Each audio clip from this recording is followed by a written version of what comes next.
Recent study from Johns Hopkins shows that the more we stay home, the more we social distance, the less likely we are of catching COVID-19. Man, what's next? A study saying that donuts cause obesity? Of course we know that if we stay home, if we don't see anyone, we're not gonna get COVID-19 and we're not gonna give it to other people. Because how could we possibly give it if we're not coming into contact with anyone? Instead of publishing ridiculous self-evident studies like this, we should be concentrating on the role of obesity in COVID-19. Obesity leads to a 48% increased risk of dying from COVID-19.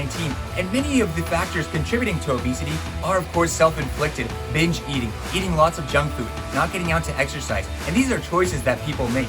But instead of focusing on the choices that we make, we're concentrating on just forcing people to stay home. People are suffering more from alcoholism, depression, suicide now that they are forced to stay home. Some people are losing their jobs, and it's causing a whole bunch of mental problems that are having serious repercussions. It's interesting the requirements that go into COVID-19 because it's contagious. But guess what else is contagious? Obesity.